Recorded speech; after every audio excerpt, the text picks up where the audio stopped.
my feelings and my emotions are at peak right now, and so are yours.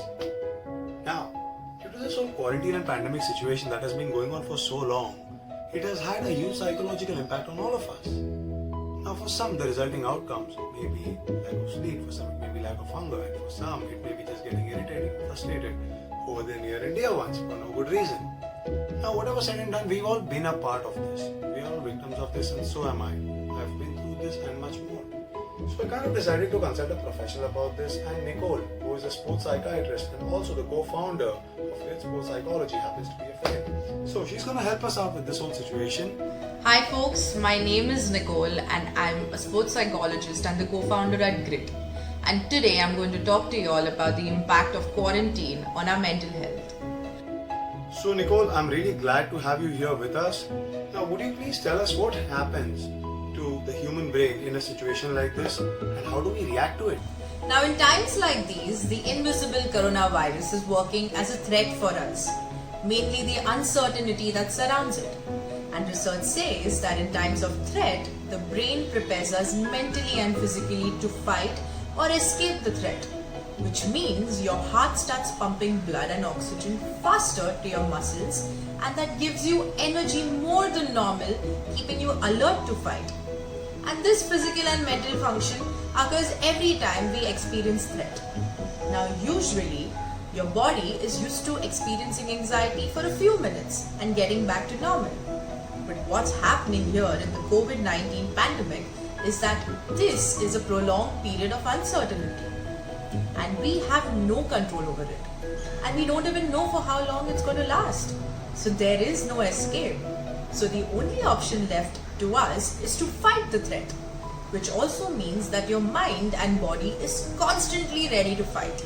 It is constantly energized and alert.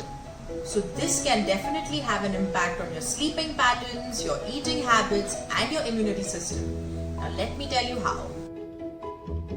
Yes, please, tell us. Now because our bodies are constantly charged up with an active brain ready to fight, we may find it difficult to get sleep. We may notice ourselves spending more time in front of the screen, either doing work or chatting or watching movies.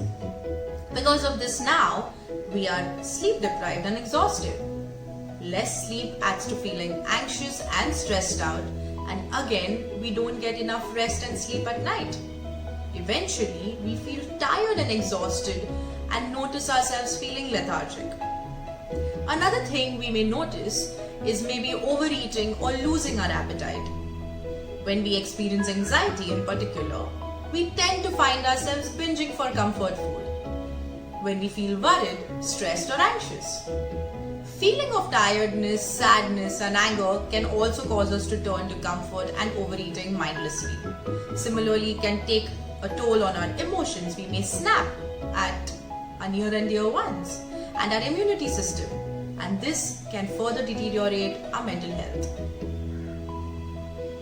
Thank you for sharing that, Nicole. That is very deep and insightful. And I agree with you 100% because I have been facing these things from the past couple of days, and it is not easy to deal with them on a day-to-day basis.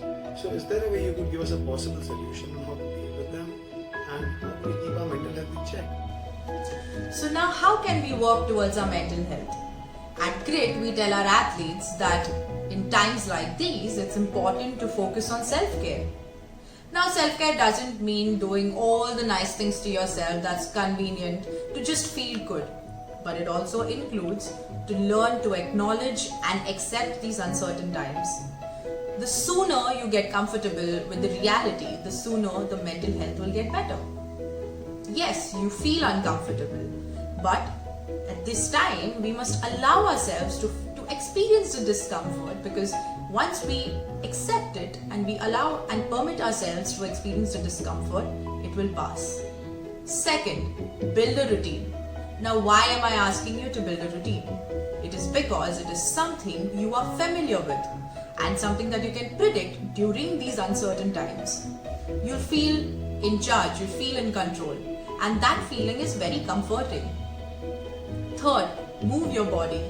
pump those happy hormones by spending at least 30 minutes of physical activity. This can be in any form. For athletes, this is your time to work out on your fitness and mindset. If you look at any great athletes like Roger Federer or Cristiano Ronaldo or even Virat Kohli, they are right now paying attention to things that's within their control, fitness and mindset being the main. The fourth one, mindful eating. Be conscious and be in the present when you choose your food. Be in the now, in the moment when you consume your food.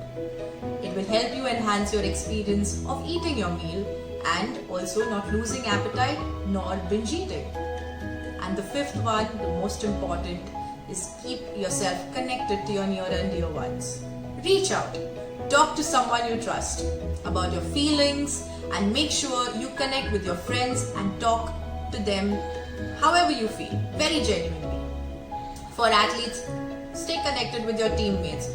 Connect with your coaches, either to seek support or to offer support, because in times like these, we all definitely need to listen and hear each other out. Also, a reminder, these are not normal times. So it's okay if you're not able to do everything you have planned. Do not beat yourself up.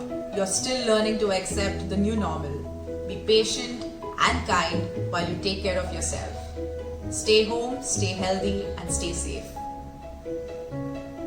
Thank you so much for helping us out in these unprecedented and strange times, Nicole. I really appreciate it. Goodbye and stay safe.